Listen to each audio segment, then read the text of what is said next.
ఎలా ముందుకు వెళ్ళింది? ఇది ఇప్పుడు ఆసక్తికరంగా మారుతున్న డిస్కషన్. అసలు ఎందుకంటే ఎవరి మీద అనుమానం అనే అంశానికి మొదలు పెడితే ఎక్కడెక్కడ వరకు వెళ్ళిపోయింది. అసలు పిల్లలు అనే కోణం ఎక్కడా కూడా బయట కనిపించలేదు. బట్ పోలీసులకు వచ్చే అనుమానం అది కూడా ఒక చిన్న క్లూ. అసలు ఎక్కడి నుంచి స్టార్ట్ అయింది, ఎక్కడి వరకు వెళ్ళింది, ఎక్కడ దొరికింది మనం మాట్లాడుకోబోతున్నాం. 11వ తారీఖున ఈ నెల 11వ తారీఖున స్కూల్ నుంచి సాయంత్రం ఇంటికి వచ్చారు. చివరిసారిగా ఆ ఇంట్లో కూర్చొని మాట్లాడుకున్న సందర్భం రూపారెడ్డిది. But let me start from here. అదే 11వ తారీఖున ఇంటికి వచ్చారు. ఇంటికి వచ్చి తన చిన్నమ్మతో మాట్లాడుతూ ఉన్నారు. అయితే వచ్చిన తర్వాత మాట్లాడుకుంటూ ఫోన్లో మాట్లాడుకుంటున్నారు. చూడండి, లక్కీ అనే పదం ఎందుకు వాడుతున్నానంటే ఆ ఒక్క క్లూ దొరకకపోయి ఉంటే ఇంకా టఫ్ అయ్యేది ఇన్వెస్టిగేషన్. ఫోన్లో మాట్లాడుతూ వాళ్ళ చిన్నమ్మతో మాట్లాడుతూ ఉన్నప్పుడు అప్పటికి వెనక నుంచి ఇంట్లోకి ప్రవేశించారు 10వ తరగతి చదువుతున్న విద్యార్థులు.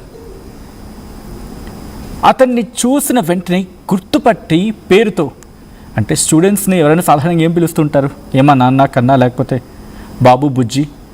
బుజ్జి అనే పదం తక్కువ, బాబు అనే పదం ఏమా ఇలా అంటూ ఉంటారు. అలా కాదు బాబు అని చెప్తూ ఉంటారు. సో అలాగా ఒకసారి ఆ ఇంటికి సంబంధించిన ఆ ప్రాంగణంలోకి వెళ్ళిపోతాం. మేము కదా విజువల్స్ ఇదిగోండి రూపారెడ్డి ఇంటి పరిసరాలు. సో ఈ ఇటువైపు నుంచే వెళ్ళిన తర్వాత గోడ దూకి ఇంట్లోకి వెళ్ళారు. గోడ దూకి ఇంట్లోకి వెళ్ళిన తర్వాత సౌండ్ వస్తుంది కదా, ఆబ్వియస్లీ అలికిడికి వెంటనే ఏం చేస్తారు, ఎవరైనా అలర్ట్ అవుతారు. అలర్ట్ అయిన తర్వాత వెంటనే ఫోన్లో మాట్లాడుతూ ఉండగానే బాబు అని ఆమె అన్నారు. అంతే, బాబు అని చెప్పి అన్నారు. వెంటనే స్విచ్ ఆఫ్ అయింది రూపారెడ్డి ఫోన్. ఇక్కడే పోలీసులకు డౌట్ వచ్చింది. బాబు అని చెప్పి రూపారెడ్డి ఎవరిని పిలిచే అవకాశం ఉంది? ఇక్కడే చాలా రకాల డౌట్లు వచ్చాయి. ఎన్ని రకాల డౌట్లు వచ్చాయి? ఈ పార్ట్నర్స్ ఇద్దరికి మధ్య ఏమైనా ఇష్యూస్ ఉన్నాయా అని చెప్పి ఒకటి. రెండోది, ఏ దొంగల పనైనా అయి ఉంటుందా? ఎవడైనా సైకోగడి పని అయి ఉంటుందా? పాత కక్షలు ఏమైనా కారణం అయి ఉంటాయా?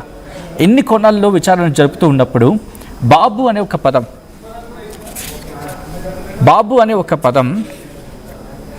ఆ కాన్వర్సేషన్ వినిపించింది కదా, అదే కీలకంగా మారింది. సో అక్కడ పోలీసులకు డౌట్ వచ్చింది. సో ఇది ఇలా జరుగుతూ ఉంది. ఇది ఒక కోణం. ఇది ఎందుకంటే ఇన్వెస్టిగేషన్కి సంబంధించి మొత్తం 5 టీంలు విడిపోయాయి కాబట్టి ప్రతి టీంకి సంబంధించిన ఆ టైం లైన్ గురించి మాట్లాడుకుంటే కష్టం అవుతుంది. కాబట్టి మనం ఆన్ అండ్ ఆఫ్గా అందరి గురించి మాట్లాడుకుందాం. సో ఇది విచారణ టీం, ఇది ఈ యాంగిల్స్లో విచారణ జరుపుతూ ఉంది. ఇంకొక క్లూస్ టీం కావచ్చు, మిగిలిన టీమ్స్ కావచ్చు అక్కడికి చేరుకున్నాయి. 11వ తారీఖున ఘటన జరిగితే 12వ తారీఖున కంప్లైంట్ వచ్చింది. ఆ తర్వాత అక్కడికి ఇంట్లోకి వెళ్తున్న విజువల్స్ మీరు చూస్తూ ఉన్నారు. పోలీసులు గుర్తించారు, స్టాబింగ్ ఇంజరీస్తో ఉన్నారు ఆమె. అక్కడికి క్లూస్ టీం చేరుకుంది, మీరు చూడొచ్చు విజువల్స్. అక్కడికి క్లూస్ టీం చేరుకుంది, డాగ్ స్క్వాడ్ చేరుకుంది. ఏకంగా మొత్తం 5 టీంలు మీరు చూడొచ్చు ఇంట్లో విజువల్స్ అవన్నీ కూడా. ఎవరెవరు చేరుకున్నారు అక్కడ? ఫోరెన్సిక్ టీం చేరుకుంది, టెక్నికల్ టీం చేరుకుంది, ప్రోబింగ్ టీం చేరుకుంది. దాంతోపాటు ప్రాపర్టీ అఫెండర్స్ ఏమైనా అయి ఉంటారా, లేకపోతే ఇంకా ఇతరత్ర కారణాలు ఏమైనా అయి ఉంటాయా అని చెప్పి వీళ్ళందరూ చేరుకున్నారు అక్కడికి. చేరుకున్న తర్వాత రికవరీ ఎలా జరిగింది అనేది నేను మరి కాసేపట్లో చెప్పే ప్రయత్నం చేస్తాను. బట్ బిఫోర్ దాట్ ఇక్కడ 5 టీంలు చేరుకున్నా అన్నాం కదా. ఈ 5 టీంలు చేరుకున్న తర్వాత ఇక్కడ అసలైన మ్యాటర్ ఉంది. ఆ ఇంటికి ఎంట్రన్స్ సీసీ ఫుటేజ్ ఉంది తప్ప బ్యాక్ సైడ్ సీసీ ఫుటేజ్ లేదు, అంటే సీసీ కెమెరా లేదు. సో వెనకాల నుంచి గోడ దూకి వెళ్ళిన తర్వాత చూడండి 5:01కి వెళ్తాడు. ఆ సీసీ ఫుటేజ్ మీకు కూడా క్లియర్గా ఉంటుంది. I think hardly 15 to 20 minutes అంతే, 15 to 20 minutes, 5:20 అనుకుంటా, సబ్జెక్ట్ ద కరెక్షన్. సో ఆ టైంకి బయటకు వస్తాడు. ఇక్కడే ఆ రెడ్ హుడీలో కనిపిస్తాడు. సో ఇక్కడేం చేస్తారు పోలీసులు, ఆ రెడ్ హుడీతో, అంటే ఆ రెడ్ షర్ట్ రెడ్ టీషర్ట్ అనుకున్నాం కదా, ఆ వ్యక్తికి సంబంధించి అక్కడి నుంచి బయటకు వెళ్తున్న సందర్భంలో దాదాపుగా 70 కెమెరాలు, అంటే అక్కడి నుంచి మొదలుపెట్టి దాదాపు 70 కెమెరాను పూర్తిగా చెక్ చేశారు పోలీసులు. ఒక్కొక్క సీసీ ఫుటేజ్ని కవర్ చేసుకుంటూ వెళ్ళి ట్రాక్ చేసుకుంటే అప్పుడు అసలు విషయం బయటపడింది. ఇక అక్కడి నుంచి ఇది జరుగుతుంది కదా, కెమెరాస్ అని ట్రాక్ చేసుకుంటడం. అండ్ మళ్ళీ ఇందాక మనం మాట్లాడుకున్నాం, ఆ పాయింట్కి కనెక్ట్ అవుతాం, ఎందుకంటే డిఫరెంట్ టీమ్స్ వర్క్ ఆన్ చేయడం జరిగింది దీని మీద. ఇప్పుడు కాల్ గురించి మాట్లాడుకుంటే బాబు అనే పదం దొరికింది. సో ఇక్కడ దొరికింది అసలు పాయింట్. ఎందుకు ఇన్ని రోజులు ఇన్వెస్టిగేషన్ లేట్ అయింది అంటే ఇక్కడ క్లారిటీ వస్తుంది. ఎందుకంటే ఇక్కడ రూపారెడ్డి మరణించారు, దీంతో స్కూల్కి 4 రోజులు సెలవిచ్చారు. 4 రోజులు సెలవిచ్చిన తర్వాత దాదాపు వారం అయిన తర్వాత కదా విషయం బయటపడింది. అంటే 4 రోజులు సెలవిచ్చిన తర్వాత నెక్స్ట్ డే రావాలి కదా స్టూడెంట్స్, రావాలి కదా స్కూల్కి. సో ఎవరెవరు రాలేదు అని చెప్పి పోలీసులకు అనుమానం వచ్చింది. ఇక్కడ ఏం జరిగింది, దాదాపుగా 13 మంది వాళ్ళు యాబ్సెంటీస్ ఉన్నారట. మొత్తం 13 మంది యాబ్సెంటీస్ ఉంటే ఆ తర్వాత అక్కడి నుంచి దాంట్లో 5 10th క్లాస్ స్టూడెంట్స్ ఉన్నారు. 5 10th క్లాస్ స్టూడెంట్స్ ఉంటే అందులో 2 బాగా ఖర్చు పెడుతూ ఉన్నారు, పార్టీలు చేస్తూ ఉన్నారు, గాలి తిరుగులు తిరుగుతూ ఉన్నారు. సో ఇక్కడ దొరికిపోయారు వాళ్ళు.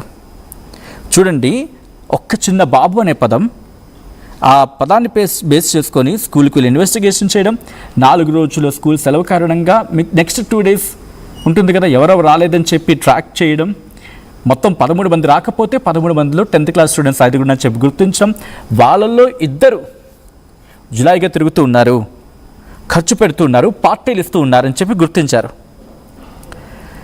సో ఇక్కడ మళ్ళీ డౌట్ రావాలి కదా, వీళ్ళేమో 10th క్లాస్ స్టూడెంట్స్ అంతటి ఘాతుకానికి ఎలా పాల్పడ్డారని చెప్పి. అసలు ఎందుకు ఇక్కడ ఇంకో డౌట్ వస్తుంది, ప్రిన్సిపల్ని వీళ్ళెందుకు చంపారని చెప్పి కదా. అసలు మ్యాటర్ ఇక్కడ ఉంది. వీళ్ళు అక్కడ హాస్టల్లో ఉండేవాళ్ళట.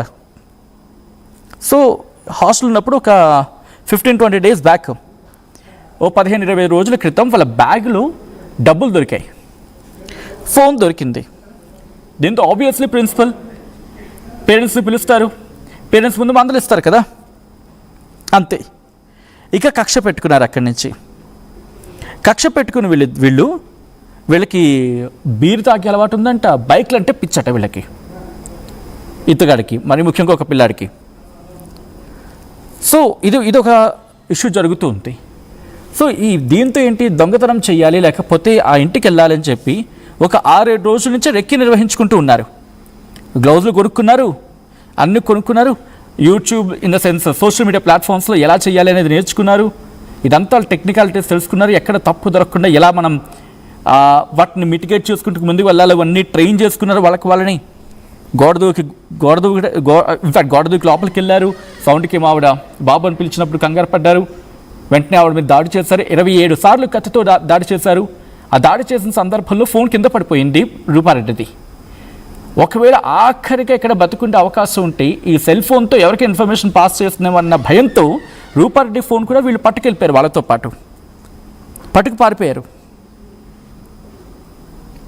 సో వీళ్ళు ఎలా మరి దొరికారంటే, ఇన్వెస్టిగేషన్ జరుపుతూ ఉంటే ఒక చోట cash transaction subject the correction here again ఎక్కడ డౌట్ వచ్చింది పోలీసులకి, ఇలా ఖర్చు పెడుతున్నారు ఏంటి అని చెప్పి అడిగితే, డబ్బులు ఎక్కడ అడిగితే పేరెంట్స్ ఇచ్చారన్నారు. బట్ ఆ డబ్బుల మీద చూస్తే రక్తపు మరకలు ఉన్నాయి. ఆ నోట్స్ నేము, ఆ కరెన్సీ నోట్